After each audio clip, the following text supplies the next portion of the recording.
call the roll. Andrew Ferreira. Here. Richard Dean. Here. Ryan Johnson. Here. Brett Stewart. Justin Krause. Carrie Cunningham. Here. Robbie Egan. What's up, babe? Sean Johnson. Here. Caroline Egan. Philip Sousa. Here. Billy Weiss. Yep. George Caswell. Here. Steve DeBoer. Sarah Ferreira. Colin Gorman. Nick Thomas. Matt Cranston. Here. Anthony Palmer. Amanda Walsberg. Here. Walter Fox. Here. John Gill. Patrick Hill. Sean Moran. Here. Mary Niles. Here. John Price. Here. Aaron Brown. Here. Christian Federer. Here. Christian Kelly. Here. Ben Kaplan. Here. Chad Cullen. Here.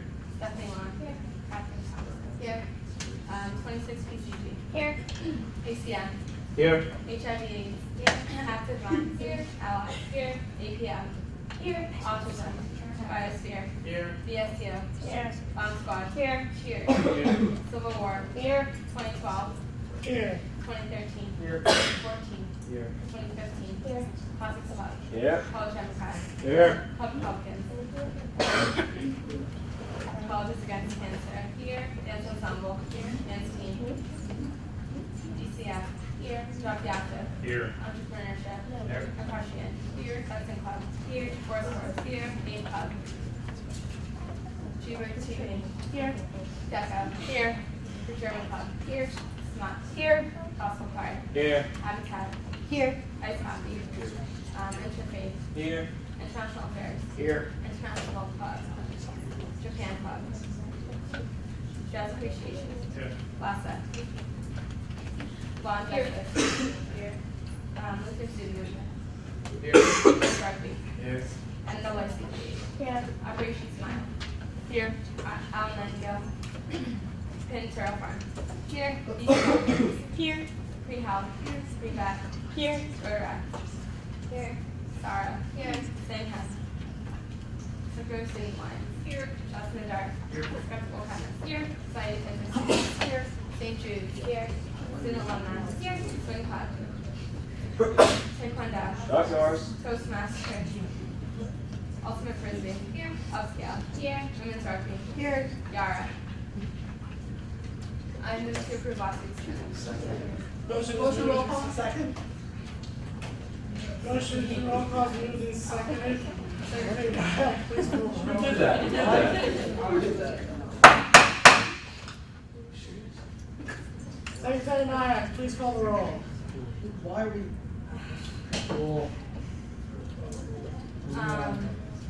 Richard Dean. No. Mariah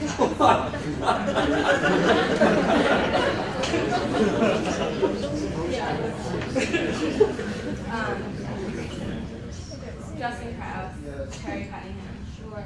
Robbie Egan. I don't know. Abstain. Sean. Yeah. Caroline. Yes. Philip Sousa. Yeah. Billy Weiss. Yeah. George Caswell. Dave DeBoer. I have to go now. Sarah Ferreira. Nick Thomas. Matt Cranston. Anna Balsar. Elsa Fox. John Gill. Pat Hill. Sean Moran. Aaron Niles. John Price. Mayor Bragg. Christian Federer. Christian Kelly. Ben Kaplan. Chad Cullen. Stephanie Long. Catherine Thomas. Okay, so 24 yeses and 2 noes. Motion to approve the Motion to approve the minutes has been passed. Moving on to officer reports. For those of you who are seeking vacant seats on the Senate, please contact the president-elect, which is Trudy Laff, not me.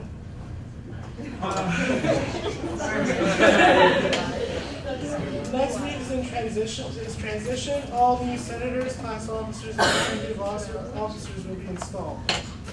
This past weekend, I was in Washington, D.C. with many other student body presidents and various officials of the federal government regarding college tuition, education policy, and how students can impact and affect the national political discourse. This past Friday, I met with President Ricks to update her on Senate's what Senate's working on in the last month of the semester. Also, last week, I appointed Connor Brooks, Jordan Sinderek, Matthew Nadler, Caleb Bowers, Derek McAuliffe, Camille Black, Allison Jones, Andrea Buchanan, to the Student Economic Review Board, and Christopher Delano, Jake Hughes, Jim Fellinger, and Alan Finkelstein to the Student Athletic Council. This Saturday, April 21st, is getting quite a day, so please welcome all except the students, and again, avoid store vote during lunch hours since we'll be busy. Dr. Kathy Bradley has asked me to submit a list of students to her that wish to meet with the new candidates that they have for 2 open positions in the counseling center. If you want to have a free lunch and meet with these candidates, see me after the meeting and I'll get your name. And also, just one final note, let's congratulate Vice President Amy for the smoothest election since my freshman year.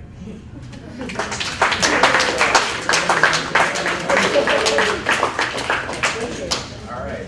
Well, on that note, what happened last week? Nothing wrong happened. Also, I'll be full results to the Senate later.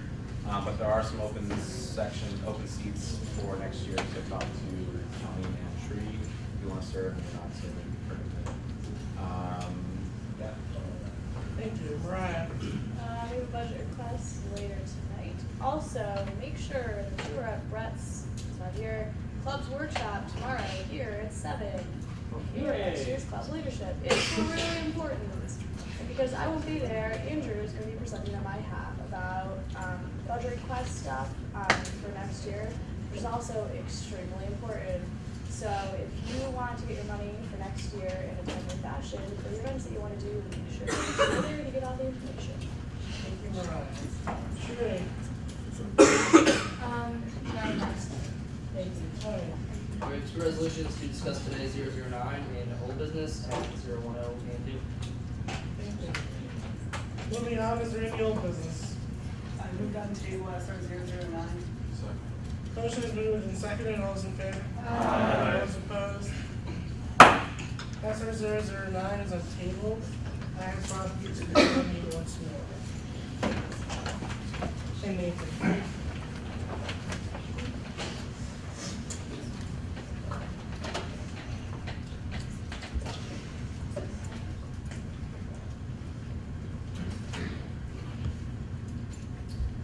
Is there any questions or maybe a refresher on what this is about?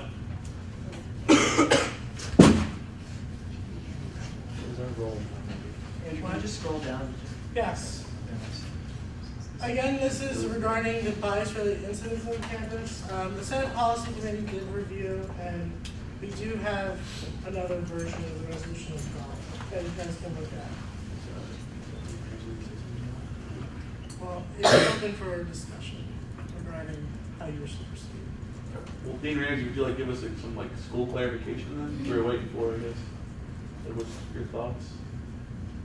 Well, I came mostly because I think the administration and the faculty shared your concern that this is a significant issue, it's an important issue, it's a difficult issue.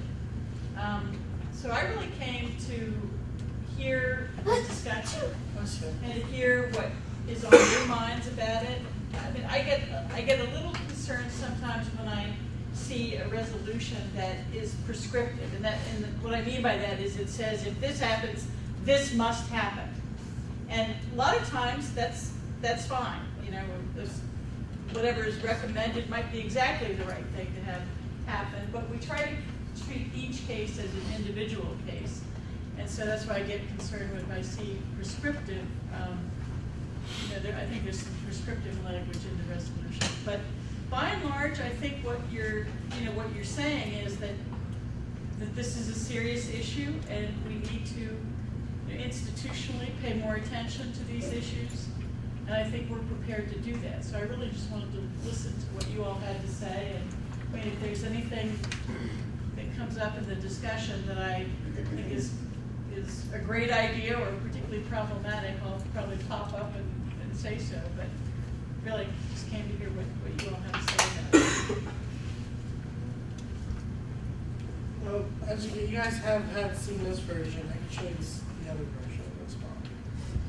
It's just, I thought it's something. we removed Article 5. But the Senate has its own. Oh, okay.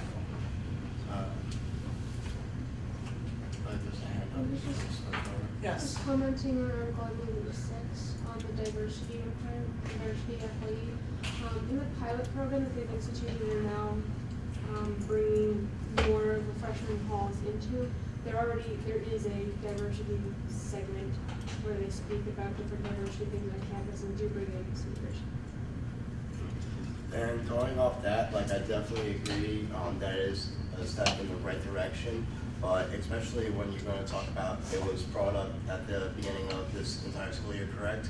The two main incidences that led us to go about this were freshman based. So that, yes, that is a step in the right direction, but especially if you're going to see it already in the freshman class, there needs to be a little bit more proactiveness about it. Okay. And this is the version. It kind of summarizes what they say. It's not as prescriptive as the first resolution, the first version, but essentially in the appearance of a bias-related incident on campus, the student senate would like to have the school have a stronger stance against the perpetrators of such actions, while also maintaining the individual's First Amendment rights. Also, the second one would be for the Student Life Committee to review the way the administration informs the campus regarding incidences that occur on campus, and that would be for the next fall semester. That's a recommendation from us. And the third will also be that the orientation program to be incorporated into both orientation and FYE in some form, a new program to enhance what we already do. Since why reinvent the wheel? Why don't we just take one of the programs and change it up? Those are the three. Point of privilege, can you go a little bigger? Yes. Point of privilege.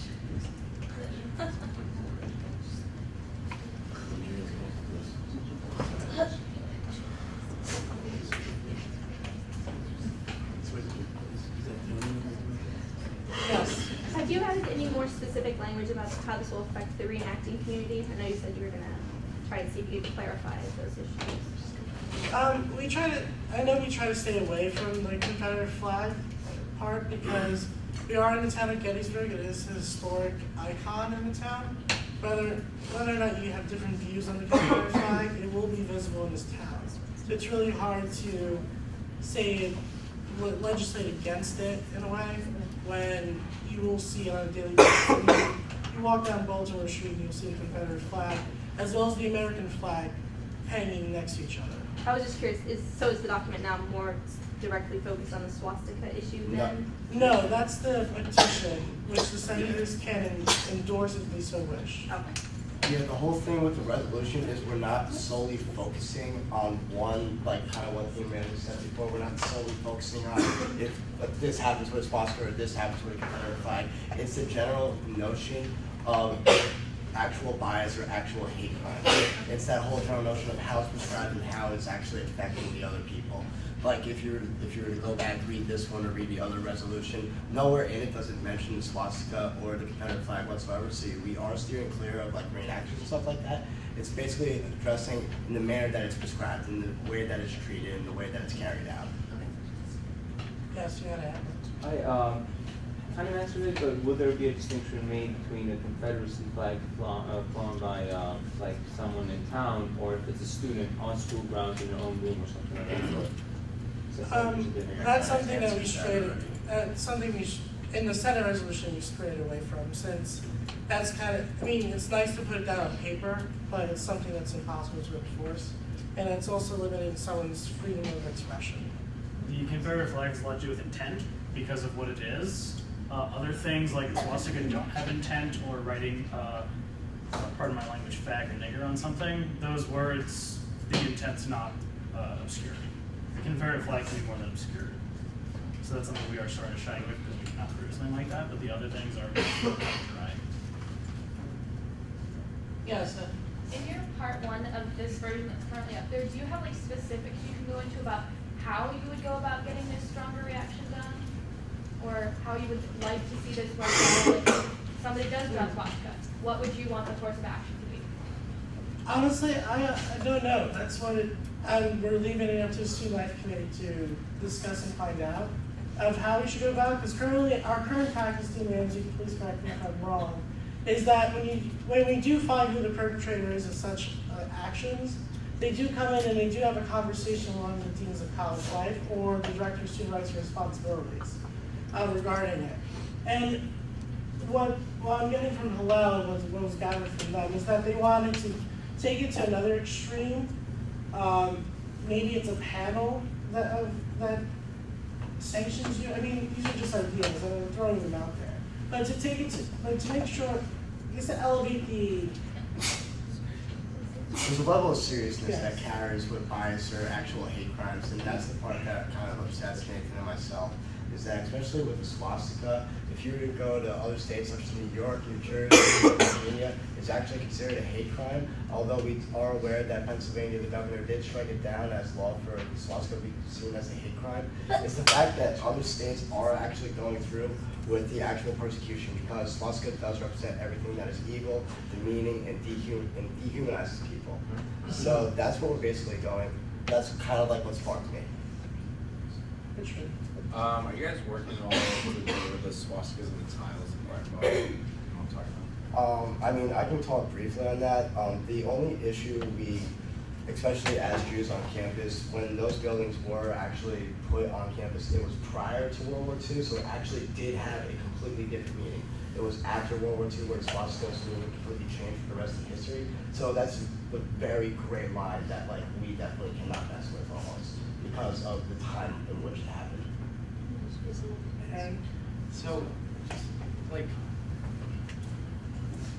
would one of the options be for someone who gets caught wearing a swastika on someone's door or something like that, be the same as like breaking a maker school rule?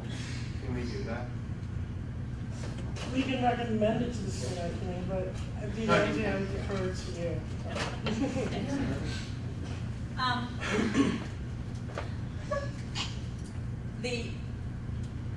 You have to think, well, let me say this. First of all, it's when someone draws a swastika said somewhere, like as Rob said in the hallway of a first year residence hall. It's happened a couple times in the fall. I would say 99.9% of the time we have no idea who's responsible, and we will never know who's responsible. So the idea that there's a perpetrator out there waiting to be discovered is a reach, and you can all imagine why. Okay,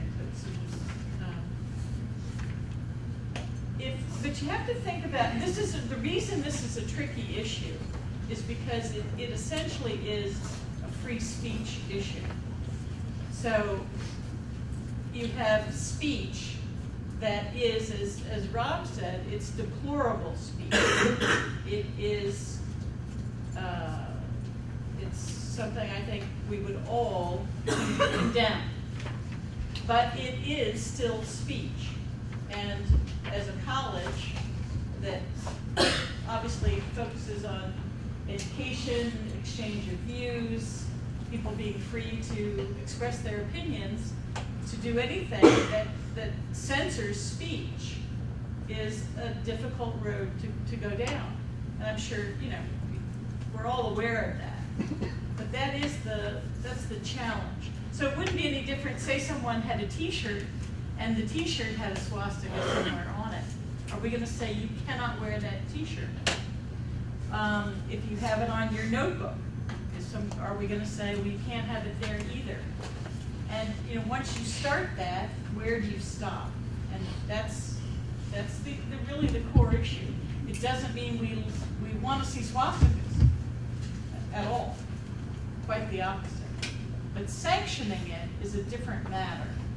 So what we try to do is educate students so that they understand what it may mean one thing to them, but I think as Rob and Nathan are pointing out, it means something very different to another group of people.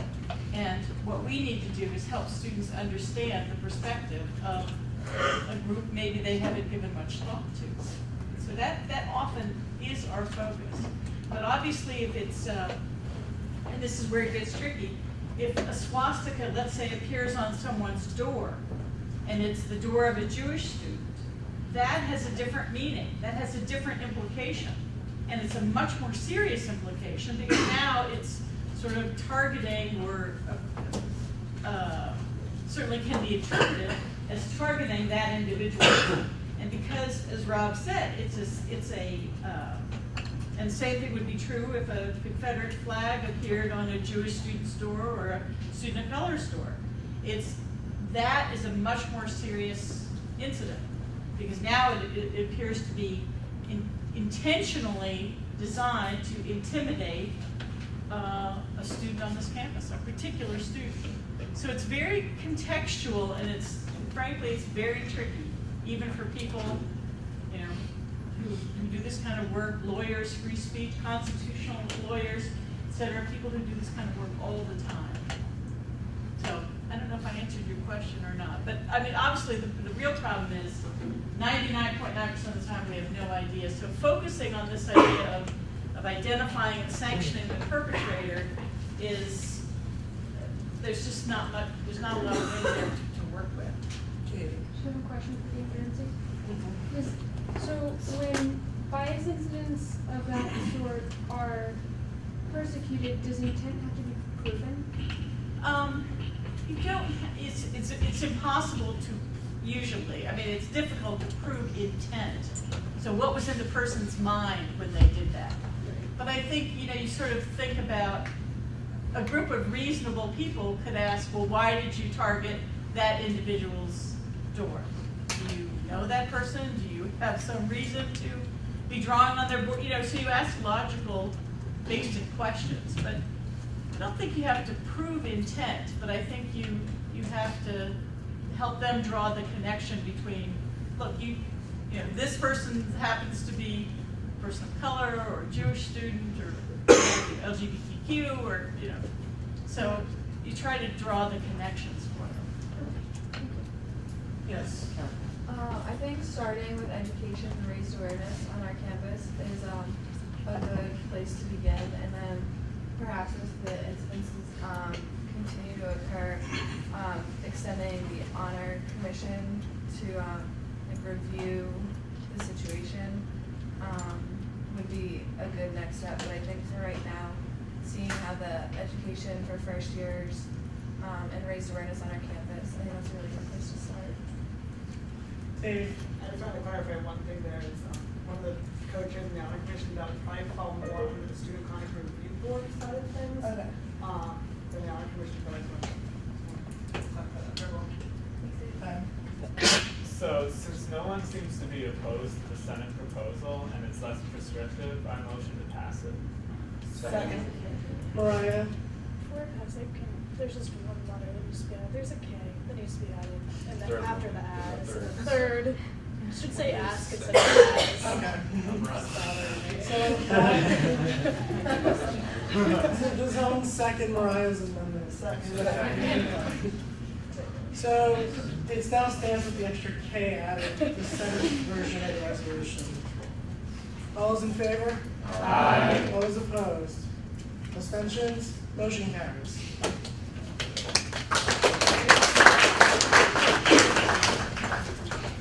Jack was unable to make it, but instead, would you rather just file just a grievance at the provost office that the college as well as the classroom were not operating as normal schedule? That the college is not operating academically.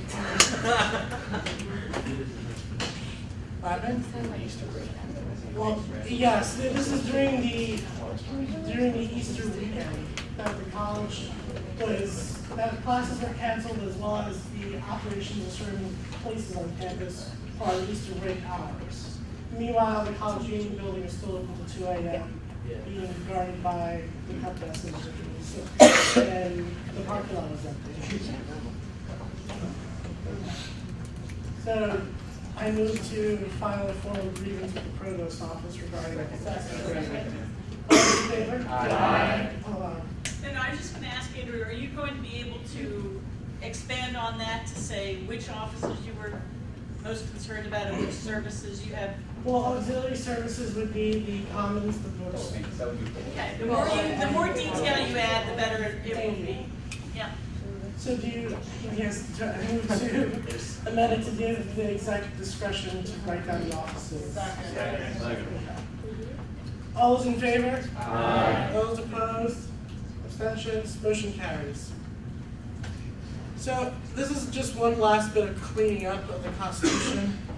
It will be the removal of the Council of Presidents and the installation of the Senate of the senior class president as the third member of the Board of Elections, since the senior class president does not run during the time of the other two elections. And I'll have Patrick speak to us. Oh, sure. Since you're the chair of the council. You want me to- I don't need Geez, I didn't know. Okay. Well, I guess Andrew nominated me to be the chair of the Council of Presidents. And just to give you guys a background of what it is, it's where a lot of the club presidents from the campus get together generally once a month and they talk about issues, generally that we talk about in CLAC, which I'm also a member of. So kind of seeing that we're talking about the same issues in CLAC as the same issues in the Council of Presidents, I guess Andrew and I came to a conclusion that it was a redundant sort of, it was a redundant group of people discussing a redundant group of issues, and that therefore it would solve a lot of problems if we just got rid of it. And to put it blunt like that, because we all have busy schedules and we all talk about the same issues in other clubs, that it was just not necessary to have this one. So. Yes, Katie. So what's the difference between CLAC and this council? CLAC is a standing committee of the Senate, and the council is another part of the Senate. So But the issues that they talk about are the same. So the Senate club should still be recognized at this other council? Yes, it's just the council was just hard to convene, and anyone's allowed to come to any of the Senate committee meetings. There was probably, I would say, maybe 25 groups that were invited or that were part of the Council of Presidents, and the attendance rate was abysmal. So that in itself just showed the priority that people had for the Council of Presidents. Process or 0010. All those in favor? Aye. All those opposed? Abstentions? Motion carries.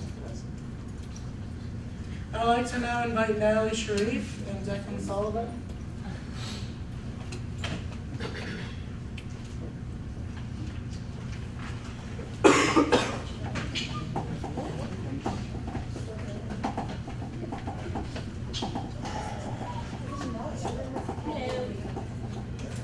Hello. I'm Natalie. I'm Declan. And I co-chair a subcommittee with Erin Richards, who is unfortunately unable to make it tonight. We are a subset of the Sesquicentennial Planning Committee, which is the planning committee for the 150th anniversary of the Civil War. And myself and Erin are the student representatives from the for the committee, and Declan is one of the students that sits on the subcommittee. And we just came to talk to you tonight about who we are, let you know that we're here, we're representing you guys, so we want to make sure that you know what's going on, and let you know what we intend on doing, what our goal is, and the things that we have started working on so far. So our mission statement is that we strive to give the students of Gettysburg College a voice by spreading an appreciation of Civil War history and involving students from a multitude of fields outside the history department in order to accurately represent the voice of the populace. So pretty much, we're trying to get students outside of the history and Civil War department involved in events that the larger committee has already planned and that we're working on planning for you guys to kind of get a campus cohesion, if you will. So some of the options that we've been looking at, some of the events that we've been planning together, just like in our initial stages as a subcommittee, is one of them we're looking at is a walk towards the Peace Light Memorial, which hopefully will take place Founders Day, April 7th. on Founders Day. And that will basically just involve, members of the student body that want to come, walk up to Peace Light, and do some type of memorial service. Another event that we're looking at is taking a trip out towards the visitor center on the battlefield, which could possibly also involve a tour of the battlefield itself, as well as a visit to the visitor center. And then the third thing that we're looking at is A panel discussion. a panel discussion between a physician and a historian at the college, Dr. Professor Ian Isherwood. So, and that would involve a discussion about Civil War era medicine, which will tie in with our mission statement to involve a multitude of fields from the college. So pretty much we want to know if you guys have any questions, any feedback. Feel free to contact either myself or Aaron. But if you guys have any questions that you'd like to ask us, feel free to do so now or don't all raise your hands at once. Yep. Do you know when those 3 events roughly are planned to take place? Yes, the bus trip, which we're working on getting it an all-expense paid trip for the students, so it's a completely free thing. We're thinking of a date we have funds for this coming fall, so fall of 2012, then spring of 2013, and fall of 2013. So we have 3 trips for that. The panel discussion between the physician or medical personnel and Professor Isherwood will be in spring of 2013 tentatively, and the Peace Light we're hoping to make it an annual thing on Founders Day, kind of hopefully make it a tradition for the college. Any other questions for Natalie and Declan? Okay, thank you.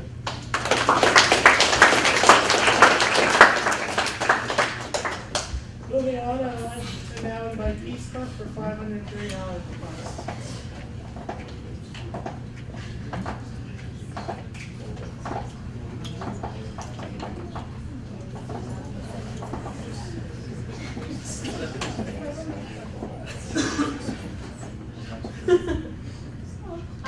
Peace Club, we're having our event Tent City this weekend, and DPS needs about $500 to make sure the people sleeping outside are not, nothing bad happens to them.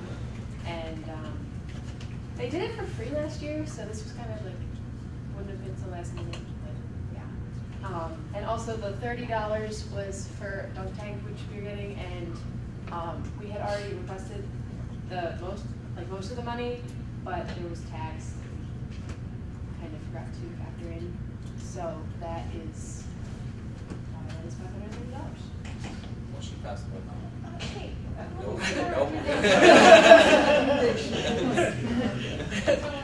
Is there anyone, Johnny? I'm sorry, so DPS needed extra money to supervise.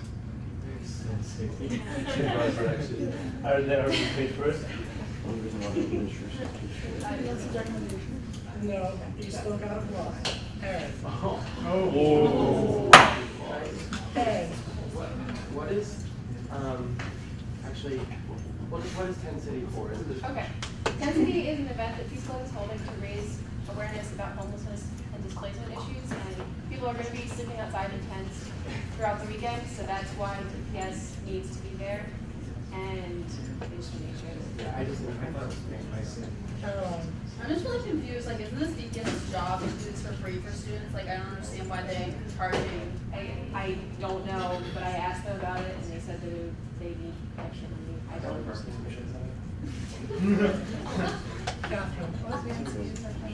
We've said his recommendation, which was full mile. Motion to pass. Second. All those in favor? Aye. All those opposed? Abstentions? Motion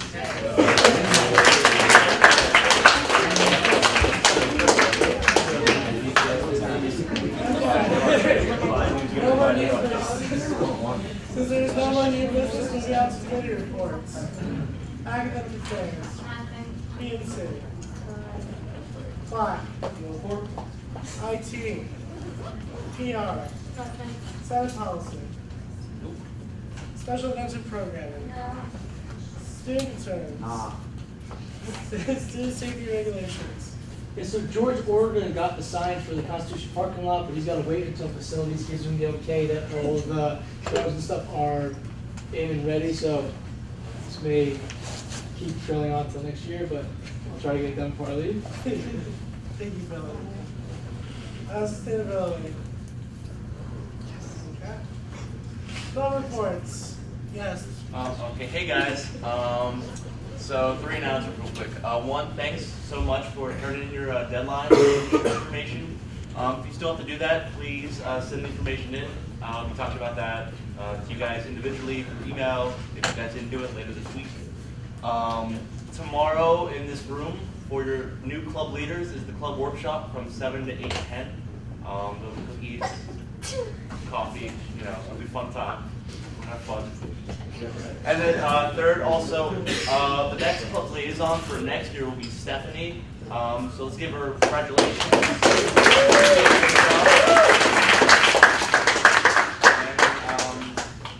That's it. This Wednesday at Majestic, there's going to be a show called Best of Comics. It's like this big internationally known show. And right now, Majestic's offering free tickets to everyone with a student ID. So if you want to go to the box office anytime, you get a free ticket. And it's on 7:30 on Wednesday night. Yes. The Ultimate Frisbee had their conferences last weekend, and the women placed second in our conference, and the men placed fifth, so the women are going to regionals. Well, this great fest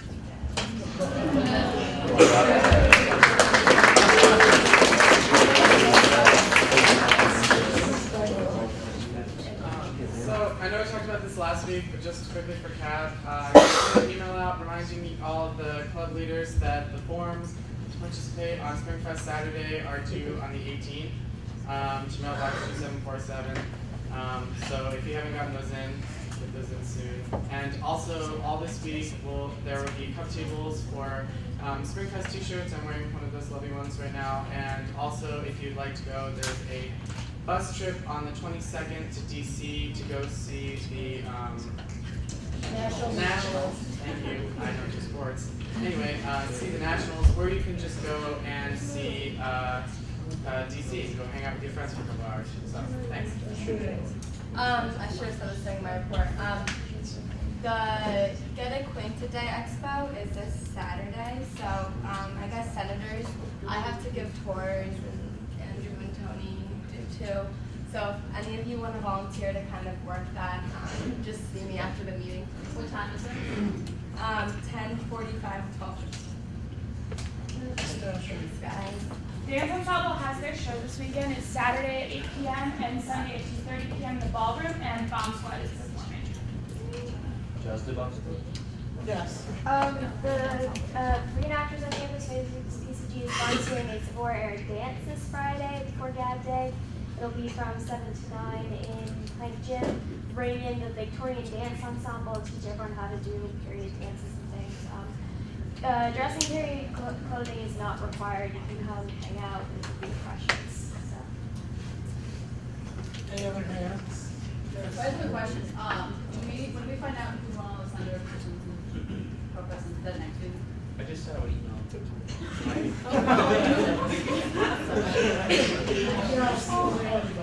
The Gettysburg Active Rugby team is playing F&M this Saturday at 1 o'clock, so you should come out and watch us. We're going to win these games, so it's going to be Any other hands? Motion.